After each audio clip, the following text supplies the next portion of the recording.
Hello, hello, hello. It is Una Doyle here, business coach and speaker. And today I'm sharing with you some tips for managing your time when working from home. It's something that a lot of people are facing right now.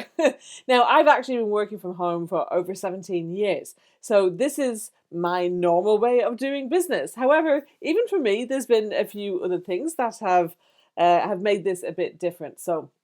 Um, Here's the thing. I want you to think about the context that you are in right now. And I want you to step back and think about what is the best way for you to use this time.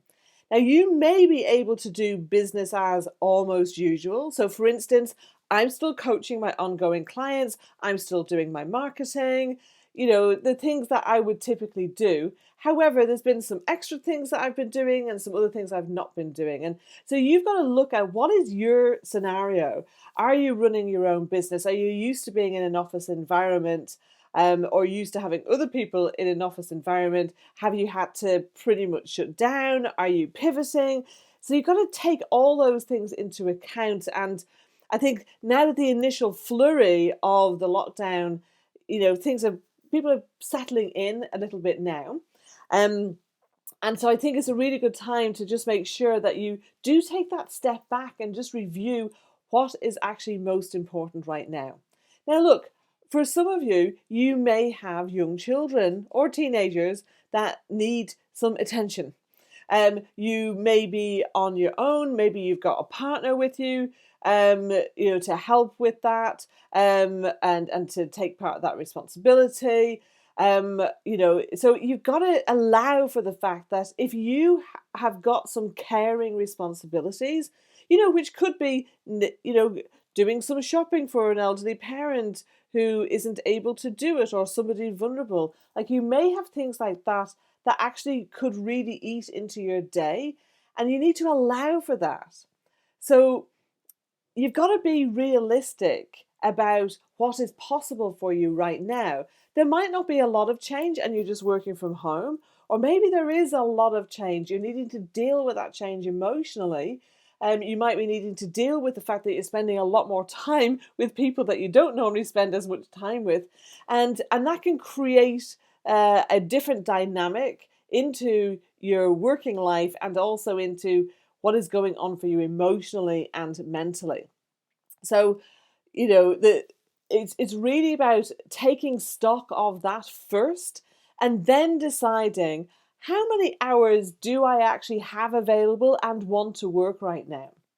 And maybe if you're in a situation where you're not able to do a lot, maybe you invest in some learning and in doing those projects that you never have time to do. They could be personal projects, they might be business projects. Or maybe you do have things that you have to get through because other people are depending on you. But you've got to be realistic about how much time you really have available. Because if you're not, you're stressing yourself out unnecessarily. Okay, so get clear on that, because once you know how much time you have available to you and you've got an idea of what you want to focus on, then you can get very focused in having your to-do list. Now, I like to use Trello to manage my tasks. I find it great. I can share with my virtual assistant. It helps me to not forget things. I can quickly add something from my phone. Other people like to use Asana. Other people like to use pen and paper or their paper diary. Whatever works for you is absolutely fine, but just please have something so that when you get up in the morning, you know what it is that you're going to be doing for the day ahead. And ideally, that ought to be part of a strategic plan. With my clients, I do 90-day plans, and that works really well because it's long enough to get a good chunk of something done, but not so long that you then start going off on tangents. So I find that works really, really well. Okay, it's really good to have a structure to your time, and I want to talk about three things that can really help you to have that structure. So, number one is to have a morning routine where you get to take some me time. You might spend even just a minute in silence or listening to a guided meditation or nice relaxing music. Writing a gratitude list, even just 3 things every day that you're grateful for, will help to focus your mind. Journaling, doing some exercise is really important, particularly if you're finding it a bit hard to get out, depending on where you live and where you can kind of go walking around and whatever weather you're in. Or even the fact that you just don't want to go outside under the current circumstances. I understand that might be the case for you. So make sure that you have something, and if you're the kind of person who likes variety, then have it different every day. Like, do it in a different order, or have different exercise, or maybe one day you're going to do a really long gratitude list, another day you're going to you've got this problem that you want to work out and you're going to write it out. So you can build variety into it, but have that structure there. The second thing about structure is to structure your time to be in flow. Now, with my clients, we do personality profiling, and what I help them to do is to understand, like, what is the kind of energy, the fuel that really lights them up and when they're at their best. And you want to have the bulk of your week in that. However, there are other things that need to be done in your job and in your business, and maybe you have to spend some time doing those things as well. But if you have a kind of creative, flexible framework that works for you, where you're not doing context switching, and this is where if you imagine kind of going from boiling water to ice and boiling water again, that is what happens when you switch from one type of task to another type of task. And it can steal a good 15-20 minutes of productivity and things that are working, your brain working well for you.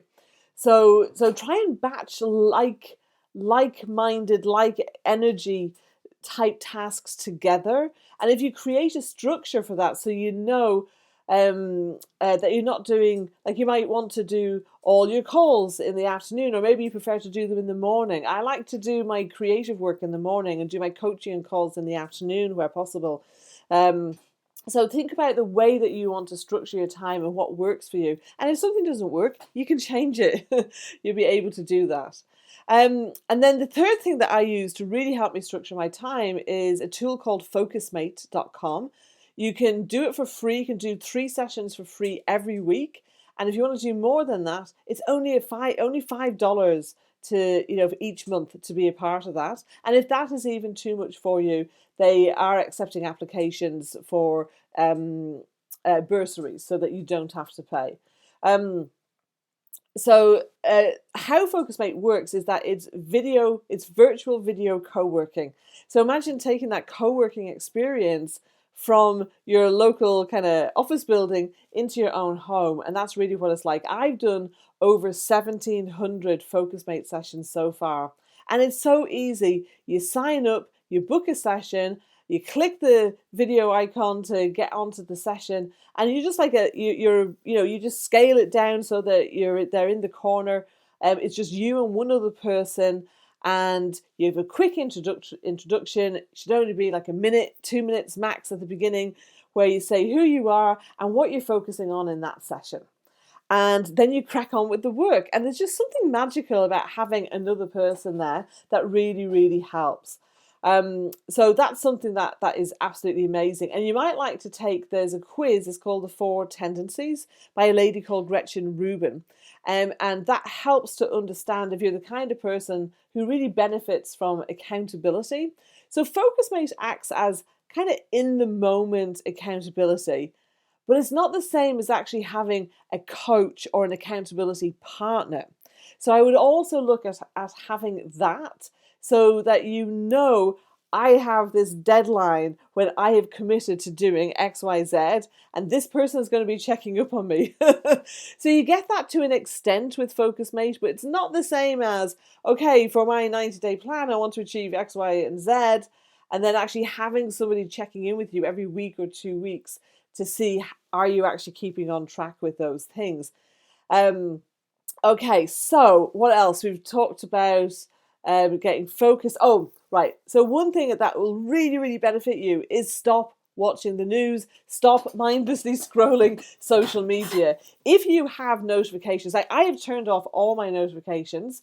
I actually did this months ago. I used to have notifications just from messages on WhatsApp and Facebook. and I've turned it all off now. So I check things when I check them. They come up on my phone. If I'm waiting for something, I can have it there. But we need to be focused. And right now, there is such a danger of not only getting sucked into social media, but getting sucked into negative news and social media that actually most of it is totally outside of your control. You now know the facts. Sure, check out the NHS and government websites or CDC if you're in the country, but you don't need to be, endlessly scrolling. It just sucks up your time. And for most people who've told me that they've been doing it, they're destroyed emotionally by it. They feel so down. They feel helpless. They feel powerless. And actually, what you want to be doing is focusing on what you do have control over, what you can take responsibility for, because you can't do anything about the stuff that is outside of your control. Okay, just checking my list to see. Oh, one other tool that you might find really helpful for you is called Brain FM. Now, I use that one. I know there are other tools like Headspace and Calm, which tend to focus on meditation. Brain FM does meditation, but it also has it's binaural, which means it's going into both ears, but there's different tracks going into both ears. That has an effect on your brain called, I think it's called entrainment, that actually helps you, depending on what's going in, it will help you to relax, maybe to sleep, or help you to focus. And that's what you really want to be doing when you are managing your time working from home. If you only have X amount of hours a day to get stuff done, you want to make sure that that time is productive. So that can really help with that. Now, there's one thing I haven't talked about, which is about setting and sticking to clear boundaries. So regardless of whether it's people in the home or friends and family that are outside of the home, it's important for you to set some boundaries around that. So when you're looking at planning your week, if you have got, responsibilities where perhaps you need to go and you need to help somebody out, or you have certain things you need to do in the home, whatever that might be, then plan that in, but then communicate to people who might be interrupting you about your availability and when you really need to have that focused time and not be interrupted. And it can be really hard sometimes for people to do that. The ability to not people please and to be able to say no actually is magical when it comes to managing your time. It makes such a difference. So look, there's several tips for you. I hope they've been helpful. Please comment below. Let me know if you've got any other questions, or if you want to add to what I've said. Share your experiences, what has worked for you, or what else you might like help with. And I will happily come back and answer what you have there. Okay, have a great day. Speak soon. Bye.